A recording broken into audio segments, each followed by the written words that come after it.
Welcome to Community Newspapers program, Facebook program, Excellence in Education.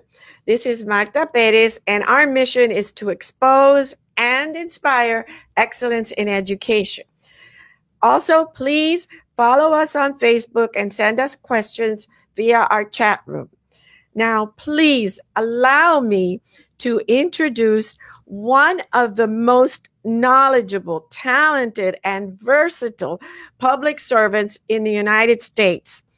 We are so privileged to have this super duper hero in our community. She is the inimitable,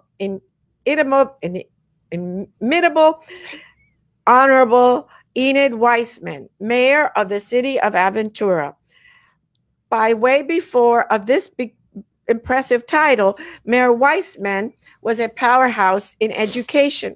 She was teacher, principal, administrator, and negotiator extraordinaire of extreme experience and effectiveness, and particularly of excellence. That is the focus of this program, Excellence in Education. Well, Mayor Enid Weisman personifies excellence. She has been honored by 6 different municipalities and has received numerous awards in education, including that of State Master Teacher, Outstanding Social Studies Teacher in the state of Florida, Administrator of the Year twice, and Principal of the Year. It is most appropriate for us to just find out how this brilliant person has helped Miami-Dade County Public Schools become the premier urban school district in the United States. Mayor Weisman is dedicated, insightful, creative, and highly effective. I believe her keen understanding of human beings and her kindness help her to pull rabbits out of hats, fly faster than a speeding bullet. She is more powerful than a locomotive and is able to leap tall buildings in a single bound. Mayor Enid Weisman personifies excellence of the highest order. We are so fortunate to have her not only in our community, but on this program today. So please welcome the legendary Mayor Enid Weisman. Dr. Perez, I am humbled. I have tears. I really have tears in my eyes, and I'm seldom at a loss for words. That is the most magnificent introduction one human being is given to another. And of course, we have been dear friends. Yes, and kindred spirits. Yes, for many, many years. Yes. And there's something very special when you sync with someone. And I don't know even that you'll remember this, but I was, and I'm using the word deliberately, I was just a principal. And I don't mean to minimize it, but you were a board member. And I didn't know you. And like I said, I doubt you'll remember. It was our first real meeting. Of course, I'd seen you at school board meetings and I knew who you were, but we never really had a conversation. And it was at a Teacher of the Year dinner. And I walked over to your table because after watching board meeting after board meeting after board meeting, year in and year out, it became very apparent to me that the board member with the heart and the courage to go to battle upstream, okay, to fight the fights that are worth fighting, but that nobody wants to tackle was you.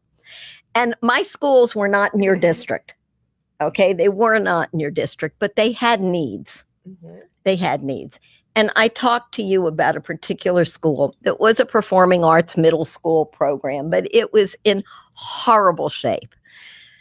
You were all the way down south. You drove all the way up north to meet me, to look at the school.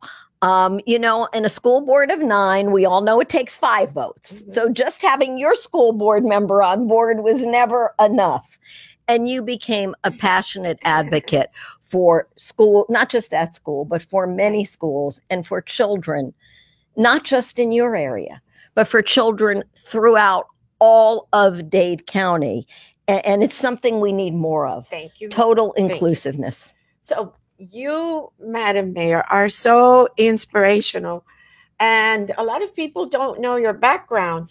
Tell us a little bit about your background and how you grew up to be this powerhouse.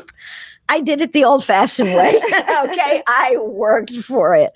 Early on, when I was little, I think my father always said to me, if you find something you love and you do it, it never feels like work. And back then, Where did you grow up? I grew up in Coral Gables. Okay. I graduated Gables High. I'm a Dade County Public School product. I feel like I've been there my whole life.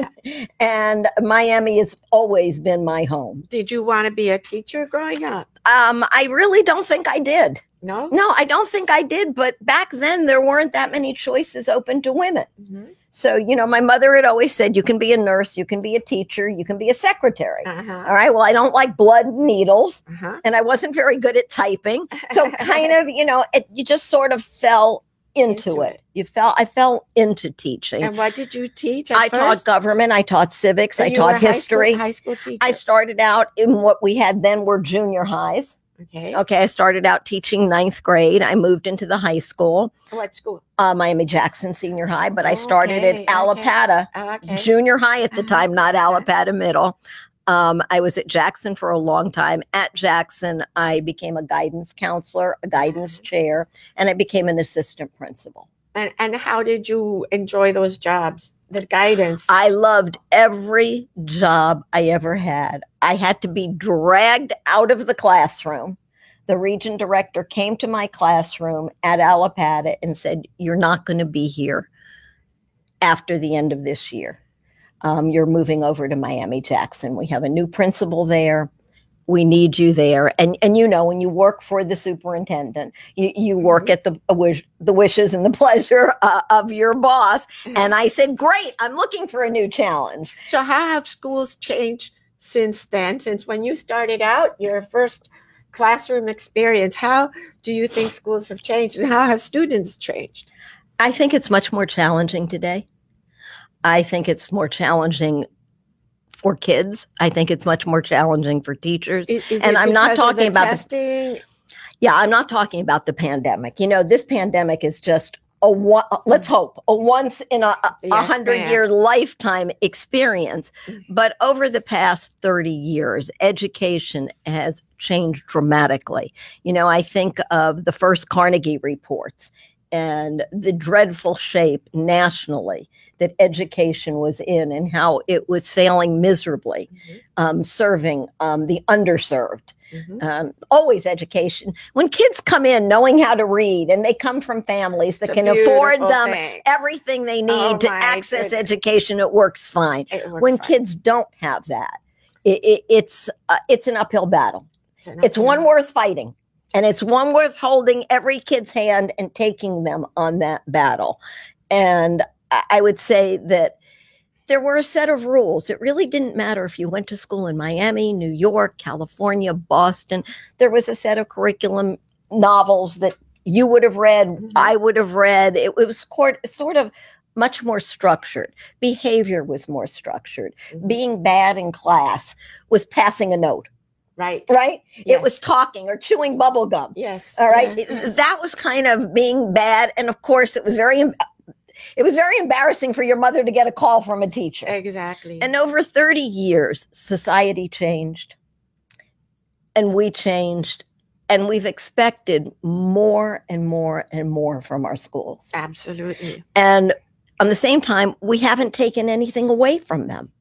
Yes. We really and truly have just added. And society, as we obviously, as we left the industrial part of society and we've moved into the digital and social media and electronic age, it gets even more difficult and more complex. I can remember the time when we didn't allow a child to have a phone in school. I know. Okay. And that made it so much easier for teachers, as they say.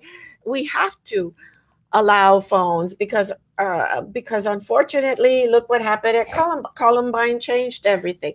However, you have no idea how many teachers tell me how distracting phones are for high school students particularly. And we have we just must.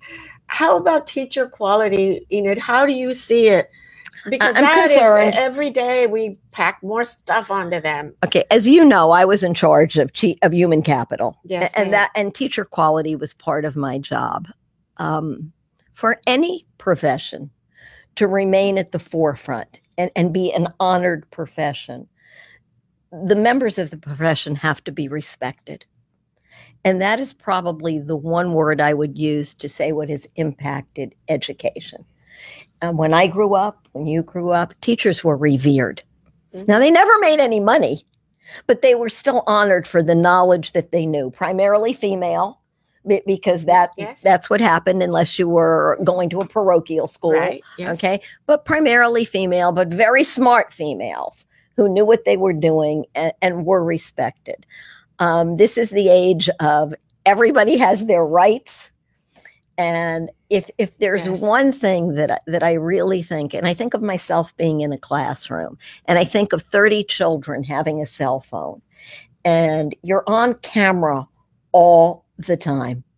It's not one layer of stress. It's multiple layers of stress, because it's not just you. It's every other child in the room that's on the camera all the time. So a kid just could be doing something inappropriately. Maybe they're blowing their nose, which would be perfectly fine, but getting it on a camera at a wrong angle could be embarrassing for a child. And also for a teacher. Technology does bring a lot of more stress. It relieves some things, but it creates more stress. And the challenge is learning how we deal with it. Okay. Yes. It's not going away. Mm-hmm. All right. It's not. So, we kind of have to learn how to deal with it. And the best teachers find very novel ways of working around it, whether saying, put it away for the first 45 minutes. But we cannot have all wonderful novel teachers. No, we can't. And we must, as districts, understand that and try to improve in any way we can. I think the quality of teachers. Enid, what kind of student were you? Were you a good little girl? I was. You were? I was a good girl. I was pretty much. What happened? No, I was too. I was involved. Uh-huh. All right. I was involved. In high school, I was a debater. Oh. I was in drama. Yeah, it's very surprising that I was a debater, right? Wow. I mean, it kept me very involved. You were a good student? Yeah, A student, no doubt. Academically fine. Did well in school, but again, loved it. Was in activities, was in clubs, was very engaged. I think I grew up in an idyllic time. We were safe. We could ride bikes. Yes. We could. I went to Gables, but I walked home the 4 blocks. It was okay. It was very safe. I didn't need friends to walk with me, but often there were. Uh-huh. Okay. We rarely locked doors at night. Exactly. But as a city gets bigger, a city changes, and we all learn to, move with those changes. One of the things that I found early on is that working in the urban core, many of those children, most of those children did not have 2 parents. And the lack of 2 parents absolutely made me really look deeper into it. And I finally came to the conclusion that every child needs at least one effective adult in their life. Yes. It might not be their mother. Yes. But it could be a grandmother. It could be an aunt. Yes. Absent that, the void that the schools try to fill are enormous. And that is why counseling and all of the support services we do, and in recent years, because of the wisdom of the school board, with members like you, understanding the value of wraparound services, that a child that's hungry isn't going to learn their lessons. Absolutely. Okay? That a child that got a beating that morning may be acting out in that classroom. And what you touched on, which is one of my particular beliefs too, is that it's 2 parents, and even research has shown us the importance of a father. I have a son who has 3 kids, and I can see, for example, I've read the research that even how they hold a child is different than how a woman holds them, and there is the need for that nurturing to come from a male and from a female for kids. And even so, they're not going to necessarily grow up perfect. However, that is such a void in so many of our kids, in particular our boys. So that would be something that if you had a magic wand, what would you do to improve education, which would then improve everything? And since you are a mayor, and also, and you're not just a mayor, you are the mayor of the United States, because you affect things all the way up to the federal level. People don't understand that, and this is excellence in education. But I could do another program just on all of your accomplishments outside of education. But if you had a magic bullet or a magic wand, Enid, which is the only thing you're missing because you're perfect, except you don't have that, what would you do? Improve family structure. You know, children are born. And now, David Lawrence, a good friend of yours and mine, a visionary, realized how important it was to get children before they were old enough to enter the public school system. And I've talked to Dave and I've talked to you. 4 is not the magic age. I don't even think 3 is the magic age. You know, when children are lucky enough to be born into a family with grandparents and aunts and tias and abuelas and whatever it is, you can't measure how that's going to impact their life. Absolutely. And even then, you're right, sometimes there are problems. But when children have none of that, so my magic wand would be to give everyone from birth an effective, supportive family-like structure. If it can't be a family, then at least a family-like structure. Sometimes we just wait too long. We don't realize the damage at 1, 2, and 3. And in my world, I wish that more people in leadership positions would say something like that. Would say, we have to provide families for every child. The community must insist. Everyone has to be responsible. You have a child, you're responsible for that child. That is something that is not just a wish. This is a mandate. I mean, we can't mandate, but what I mean is that the community sees that as an imperative. That would be something I would certainly wish for. We are our brother's keeper. Make no mistake about it. We are our brother's keeper, and we will all come through this together. And you know, you and I are the eternal optimists, and we always think it's going to get better. I think we're headed in the right direction. I think that we've got nonprofits more than we've ever had before, involving themselves with children at an earlier age and involving themselves with family, recognizing that the child is not the only entity in the family, that if that mother has no skills and no means to provide for the child, training and education for that parent is as important as what we do for the child. I've heard, because obviously if you didn't have good parents, then you can't be, and so it becomes a generational thing. And I've heard, not lately, but I heard a while back, about whenever we talk about children, we talk about not just the current child, but 2 generations. We try to solve it for at least 2 generations. And I haven't heard much about that, but that seems to me to be something that would be very positive and necessary.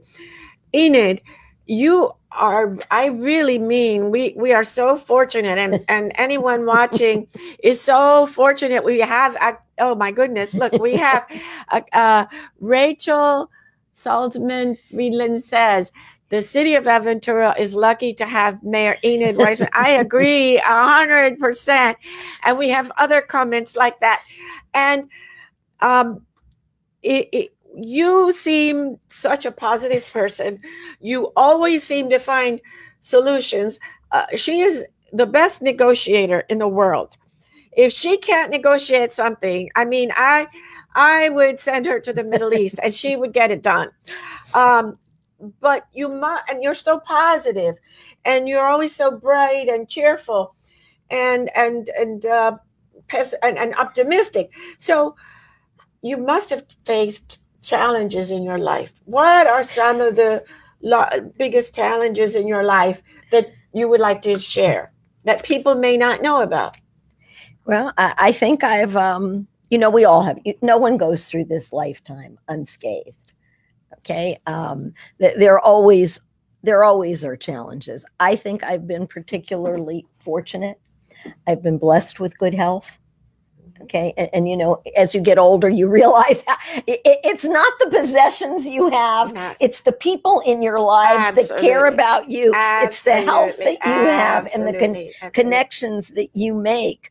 I can tell you, as you well know, there are times that I was very frustrated with the bureaucracy, the time it takes to make change, the challenges, and the value of consensus building is a very lengthy process. But skipping that process, you don't get buy-in. So often I would leave labor negotiation sessions, feeling that's the toughest. Only you could do what you've done. But it's understanding. I often felt I was negotiating for both sides of the table. They were our employees also. Okay. And they had families. And what she's talking about is she was our chief negotiator for 5 unions. And that is not an easy job. And only Enid Weisman can do what Enid Weisman does, which is create magic. And listen, I think the real key is listening and hearing the feelings behind the words. Sometimes we use words as a shield. And you just have to understand that inside, we're all afraid. We all don't know what tomorrow's going to bring. We want a better world. We don't know the path that's going to take us there. So I joined hands with you many years ago, knowing how alike we were. And that's what you do. You join hands with people that are on your same crusade to make the world better. One child, one person, one adult at a time. And I've been lucky that I was able to find a passion. And that Dade County Public Schools and a school board that is passionate about children during my term that were on the same page I was on, that really deeply cared. I can't think of a time I really had a confrontation with any school board member. That doesn't mean we didn't have differences. We had differences, but at the end of the day, they wanted the same thing that I wanted. They wanted it to be better for children. I hope and that that's important. People who are viewing you, have never seen you before, understand what a humanist you are and how talented you are and how difficult it is to find people with your skills. Because, as I say, to battle 5 unions and come out and everybody loves her. Everyone says, isn't she great? Isn't she? And where I have seen other negotiators come out and it's like heads locking, and you're able to do that with what appears to be such ease. It's really a talent, and it talks about your kindness and your empathy, I think. I thank you. But if I could go back to one point you asked me about finding teacher talent. Yes. Which I think is so critical for every single school system in the country. We really have to look at the profession of education and what we have done. Whether the we not meaning Dr. Perez or Enid Weisman, the we is society, the we is the state, the we is the federal government. I'm a big believer in accountability, and you know that. But accountability should drive instruction. It shouldn't drive caring professionals out of this occupation. We've got to make it attractive so that kids in college want to go into education. Probably the biggest problem I have, and my city has 2 schools. The biggest problem that we have is finding the right teacher talent, especially in the area of technology, in the area of science and math, STEM, And one of my magic wand solutions would be, you know, just like private business, you pay up for talent. Exactly. Okay. And they're economic drivers. So what is keeping us from doing that?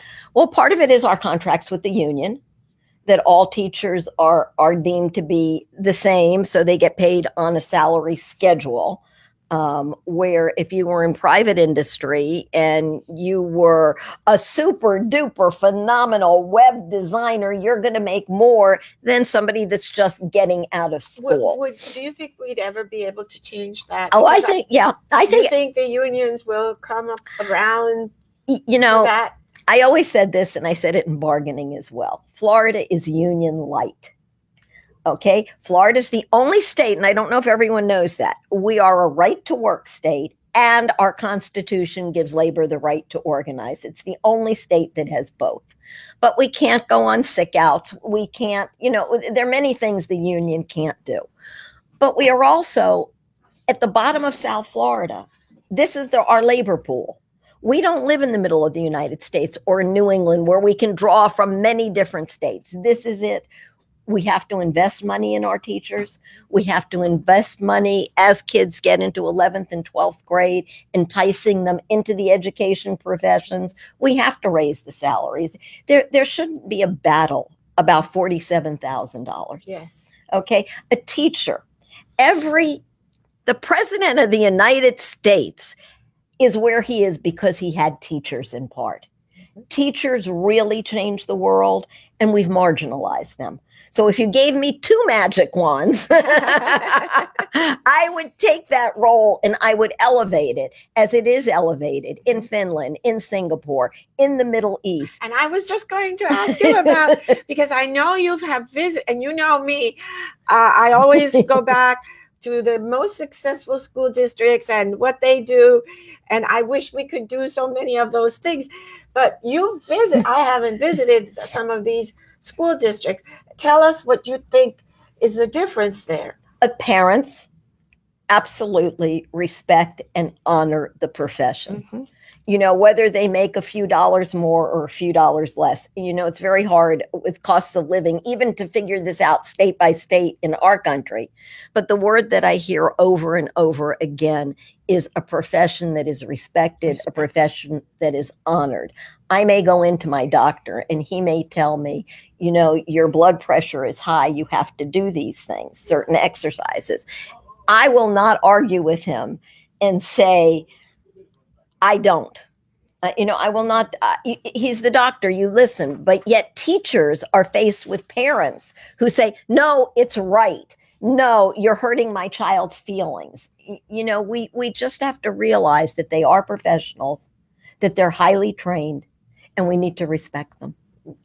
And now I'm getting a signal that it's almost over. And I have so many questions. I mean, we are so blessed to have this brilliant woman here with us. Final words for a program called Excellence in Education. Take us away. Final words are, you will find no more excellence in education than you do in Miami-Dade County public schools. They have it all. They have a phenomenal superintendent and a school board that are visionaries, that support children, that support teachers in the most trying of times. And make no mistake about it, we are in the most trying of times and we need each other. Thank you so much, Enid. You are a hero. You are so admired, and you deserve all of the praise and all of the awards that you receive. Thank you for being such a superwoman in our community. Thank you, Mayor Enid Weisman. And I am so honored to have spent this time with you. As you know, you are one of my all-time heroes. Thank you. Thank you. Bye-bye.